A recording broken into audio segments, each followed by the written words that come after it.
BNP সবসময় এই ছাত্রদের যে আন্দোলন সেটাকে সমর্থন করে এসেছে। এমনকি ব্যানার ছাড়া আমাদের ছাত্রদেরকে নির্দেশ দেওয়া হয়েছিল ছাত্রদলকে, তোমরা ব্যানার ব্যবহার করবা না, কিন্তু এদের পিছনে সামনে মধ্যে সকল জায়গায় তোমরা সম্পৃক্ত থাকবা। এটা কিন্তু কেউ অস্বীকার করার কোনো ধরনের উপায় নাই।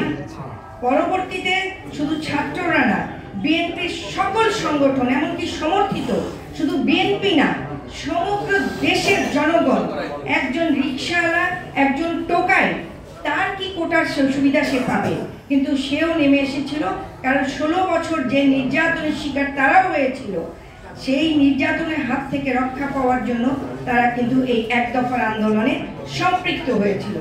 আজকে ছাত্র বৈষম্যের যারা নেতা হয়েছে, অবশ্যই প্রতিটি গণ অভ্যুত্থানে কিন্তু আপনারা দেখেছেন 52 বলেন, 57 বলেন, 69 বলেন, 71 বলেন, 90 বলেন, এমনকি সর্বশেষ 24। কেউ না বুঝলেও আমরা আপনার প্রয়োজন বুঝি, আর তাই তো অত্যাধুনিক ফিচার সম্বলিত বিভিন্ন সাইজ আর কালারের 250-টিরও বেশি ডিজাইন অপশন নিয়ে ওয়ালটন স্মার্ট ফ্রিজ বোঝে আপনার প্রয়োজন।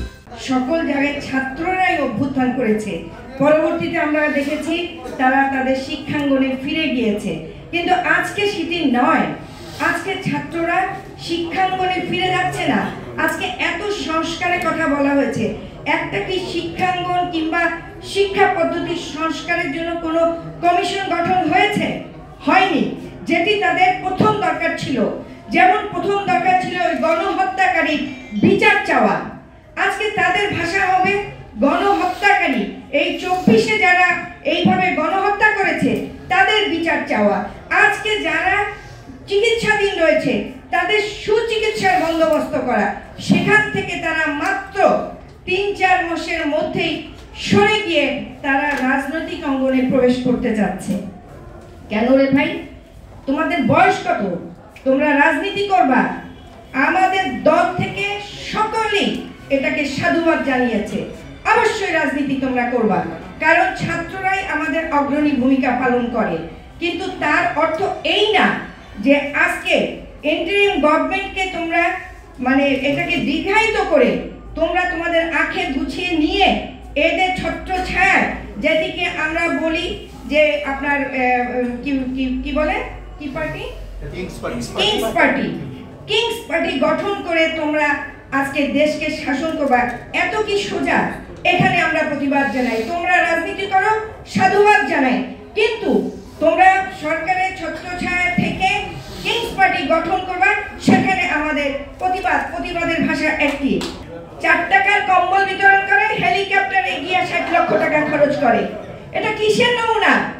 এই জন্য কি আজকে এই 5ই আগস্ট তৈরি হয়েছিল? 5ই আগস্টে যে এত ছাত্র, এত গণহত্যা হলো, এমন নির্মম অবস্থা যে লাশকে পর্যন্ত ভ্যানে তুলে পুড়িয়ে দেওয়া হয়েছিল, তার বিচার তোমরা কি করছো? আজকে যে এই যে হসপিটালে আছে তোমরা বৈষম্য বিরোধী ছাত্ররা, আজকে তাদের সুচিকিৎসার কি বন্দোবস্ত করেছো? তাদের সম্পর্কে তোমাদের কি ধারণা, কিংবা দেশের জনগণকে কি মেসেজ তোমরা দিচ্ছ? এনজিও দিয়ে রাষ্ট্র চলে না। আজকে এনজিও রাষ্ট্র পরিচালনা করবে, সেটা দীর্ঘায়িত হবে। এদেশের মানুষ কিন্তু একটি সংগ্রামী জনতা। এই দেশের মানুষ একমাত্র সেই জাতি যারা পৃথিবীর মধ্যে একমাত্র জাতি যারা ভাষার জন্য সংগ্রাম করে সেই ভাষাকে প্রতিষ্ঠিত করেছে।